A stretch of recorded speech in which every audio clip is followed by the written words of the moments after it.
সংগঠিত করেছে অনেক সাধারণ মানুষ, যেমন ডাক্তার পিনাকি ভট্টাচার্য, যেমন প্রফেসর সলিমুল্লাহ খান, সাংবাদিক কনক সরওয়ার, আরও দেশে বিদেশে অনেক দেশপ্রেমিক। আসসালামু আলাইকুম দর্শক, দেশ ও দেশের বাইরে থেকে যারা এই মুহূর্তে ভিডিওটি ওপেন করেছেন সবাইকে অসংখ্য অসংখ্য ধন্যবাদ। দর্শক, প্রথমেই আপনারা শিরোনাম দেখেছেন, এখন দেখবেন বিস্তারিত।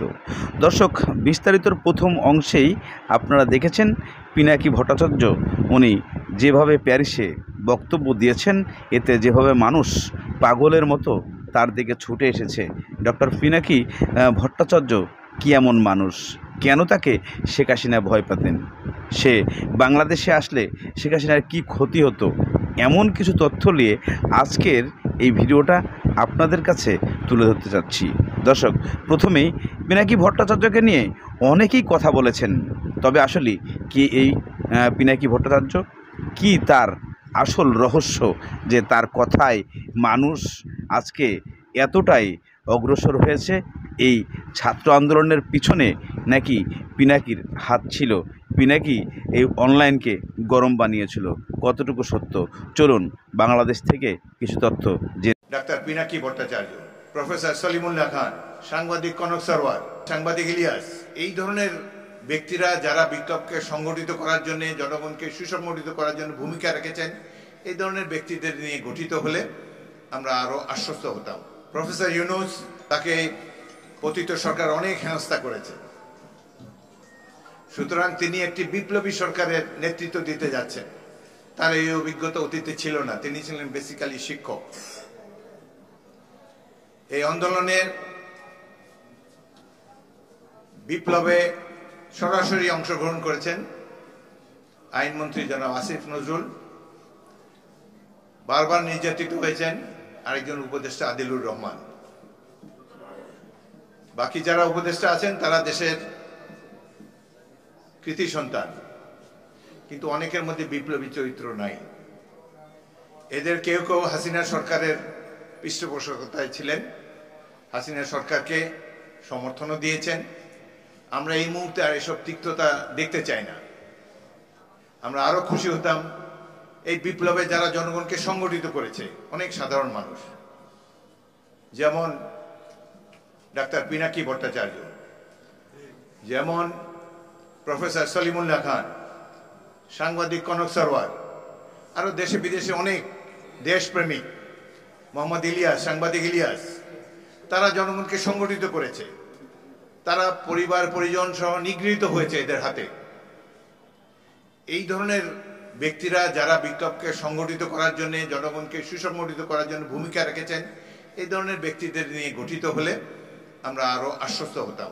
এই সরকার আরো ছাত্রদেরকে নেওয়া হোক, বৈষম্য বিরোধী ছাত্র আন্দোলনে যারা জীবন বিপন্ন করে ত্যাগ তিতিক্ষার বিনিময়ে এই সরকারের পতন ঘটিয়েছে, তাদেরকে নিয়ে গঠিত হোক সরকার। বুদ্ধিজীবীর আর বেশি দরকার নাই।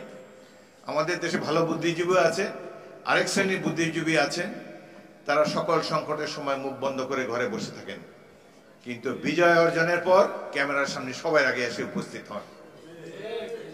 এরা দেশের কোন সংকটে এদেরকে পায় নাই। 1971 মুক্তিযুদ্ধে অল্প কয়েকজন ছিলেন। শিক্ষক সমাজে দেখেন সব জায়গায়, বিভিন্ন বিশ্ববিদ্যালয়ে, আমি ঢাকা বিশ্ববিদ্যালয়ের ছাত্র ছিলাম, তখনকার শিক্ষকরা ছিলেন দেবতুল্য মানুষ। এখন শিক্ষকদের মধ্যে অনেক দুর্বৃত্ত আছে যাদের শিক্ষক হওয়ার একাডেমিক যোগ্যতা নাই, কারচুপি করে, যেমন সরকার কারচুপি করে সংসদে বসে রাষ্ট্র ক্ষমতায় আসে, একইভাবে বিভিন্ন বিশ্ববিদ্যালয়ে তারা ভোটার নিয়োগ দিয়েছে, শিক্ষক নিয়োগ দেয়নি। দলবাড়ি করার জন্য অযোগ্য, অশিক্ষিত, স্বল্প শিক্ষিত মানুষকে, যাদের শুধু সার্টিফিকেট আছে, জ্ঞান গম্যি নাই, তারা বিভিন্ন শিক্ষক নেতা সেজে বসেছেন। এই সরকারকে আমরা সময় দিতে চাই।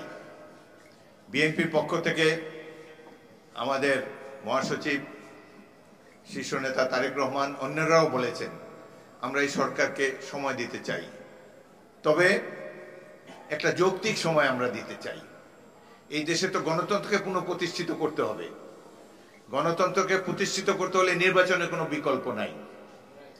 অতি অল্প সময়ের মধ্যে আপনারা অবিলম্বে রোডম্যাপ ঘোষণা করুন এবং একটা যৌক্তিক সময়ে একটি নির্বাচন দিয়ে জনগণের প্রতিনিধিদেরকে রাষ্ট্রের দায়িত্বভার গ্রহণ করার সুযোগ করে দিন। এটাই আমরা চাই। রোডম্যাপ ঘোষণা করতে কোনো আপত্তি থাকার কথা নয়। আর একটি কথা প্রধান উপদেষ্টা বলেছেন, তাকে ছাত্ররা নিয়োগ দিয়েছেন, তাকে দেশবাসী নিয়োগ দিয়েছে। এই আন্দোলনে আমি যে এলাকার দর্শক, ইতিমধ্যে আপনারা পিনাকি ভট্টাচার্যর অনেকেই সুনাম শুনেছেন, অনেকেই কথা শুনেছেন। বাংলাদেশে এক একজন মানুষ এক একভাবে তাকে আখ্যায়িত করছে, কিন্তু এই মানুষটা আসলে কি, উনি কিভাবে অনলাইনে এত গুরুত্বপূর্ণ তথ্য প্রচার করেন যা আমরা অনেকেই বুঝে উঠতে পারি না। কারণ এতটা গভীর থেকে উনি যে শব্দগুলো বের করেন, যে প্রশ্নগুলো বের করেন, আসলেই ডক্টর পিনাকি ভট্টাচার্য উনি আসলেই এত তথ্য কিভাবে সংগ্রহ করেন অনেকেই প্রশ্ন করেন। তাহলে এই ব্যক্তি যদি সরাসরি বাংলাদেশে এসে পৌঁছায় এখন, তাহলে কি হতে পারে আওয়ামী লীগের লোকজনের, কি হতে পারে শেখ হাসিনার যে আমলারা আছেন বর্তমান বাংলাদেশে, তাদের বিচারের মুখোমুখি করতে এই পিনাকি ভট্টাচার্য অনেকই তথ্য তার কাছে আছে, উনি অনেক তথ্য তুলে ধরতে পারবেন। কেননা এতটাই জনপ্রিয় পিনাকি ভট্টাচার্য যে উনি প্যারিসে 5ই আগস্ট একটা বক্তব্য দিয়েছিলেন, সেখানে হাজার হাজার দর্শক জড়ো হয়েছিলেন। তাহলে কি বাংলাদেশেও এভাবে পিনাকি ভট্টাচার্যর হাজার হাজার লোক আছেন নাকি? চলুন আমরা সেই মতন বক্তব্য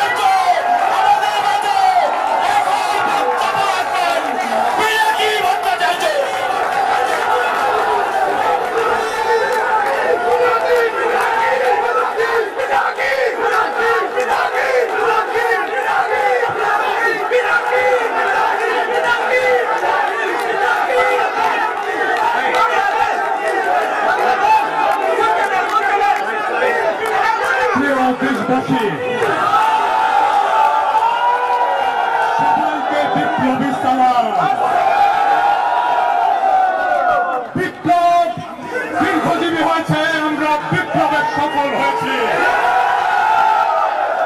বাংলাদেশ থেকে ফ্যাসিবাদকে উচ্ছেদ করেছে।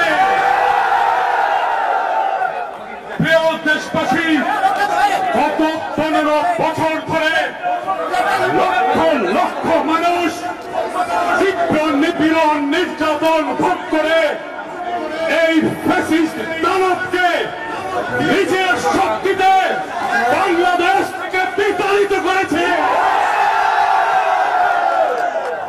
বাংলাদেশের এই বিজয় সারা দুনিয়ার জন্য একটি উদাহরণ হয়ে থাকবে। 1971-এ একটি বিজয় এসেছিল, আমাদেরকে বলা হয় এই বিজয় আমরা পেয়েছিলাম ভারতের অনুগ্রহে।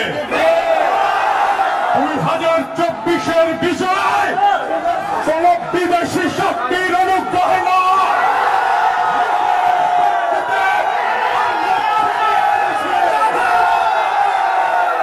বিজয় বাংলাদেশের জনগণের, বিজয় বাংলাদেশের ভবিষ্যতে, বিজয় বাংলাদেশের তারুণ্যে, বিজয় বাংলাদেশের অবিনাশী শক্তি। আজ এই বিজয়ের মুহূর্তে সবাইকে বলে দিতে চাই, পৃথিবীকে বলে দিতে চাই, এই লড়াইয়ে আমাদের পাশে কেউ দাঁড়ায় নাই, কোন বড় শক্তি দাঁড়ায় নাই, কোন পশ্চিমা শক্তি দাঁড়ায় নাই। আমরাই আমাদের লড়াইকে ছিনিয়ে নিয়েছি।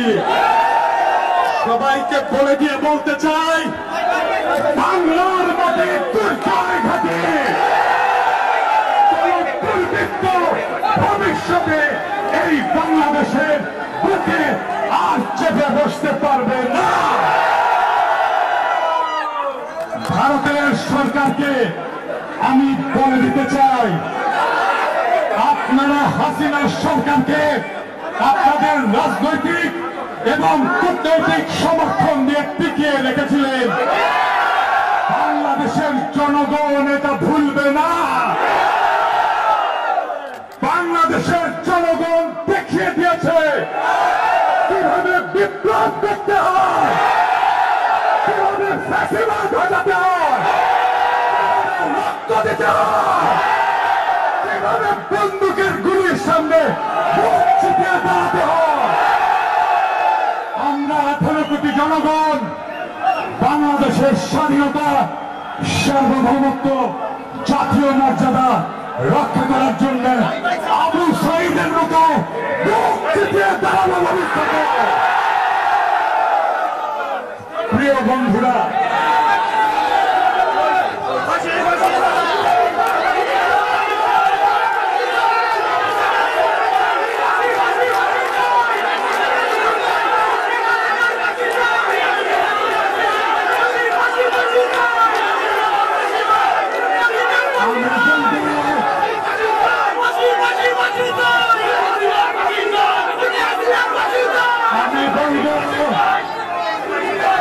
আমি বলবো আমরা বিজয়ের দ্বার প্রান্তে, আমাদের বিজয় এখনো সম্পন্ন হয় নাই।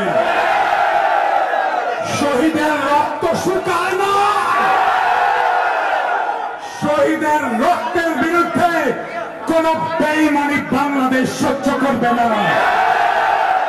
শেখ হাসিনা খুনিকে কোন রাষ্ট্র রাজনৈতিক আশ্রয় দিতে পারবে না। কথা ফাইনাল।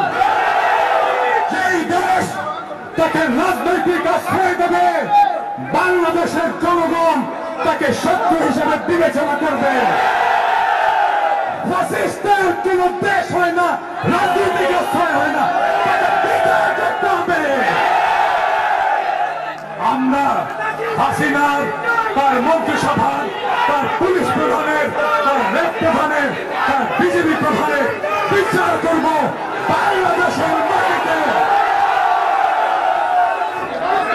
আমাদের আত্মপরিচয়, আমাদের পরিচয়, আমাদের রাজনৈতিক পরিচয়, আমরা গর্বিত বাংলাদেশী।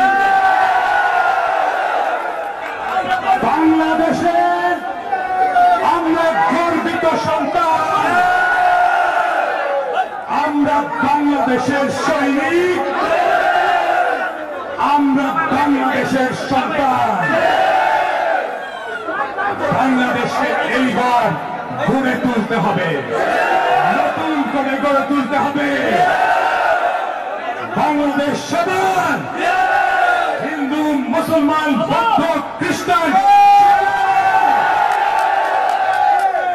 সকলের বাংলাদেশকে আমাদের তিল তিল ভালোবাসা দিয়ে, আমাদের তিল তিল আবেগ দিয়ে আমরা আবার নতুন করে গড়ে তুলব।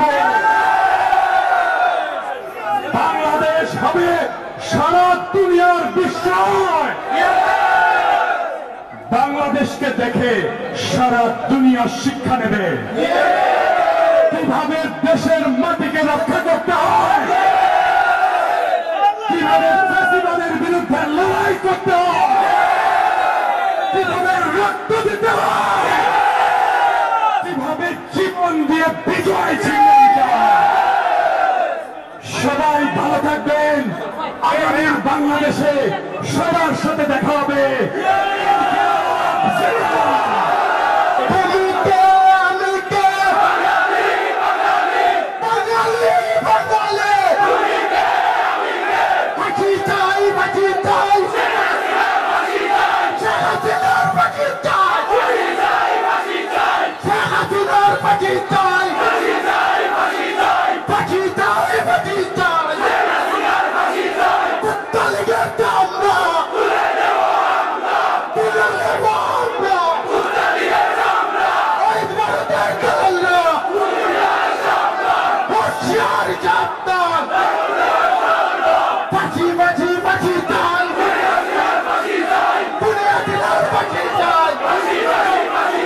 Bati, bati, bati, bati,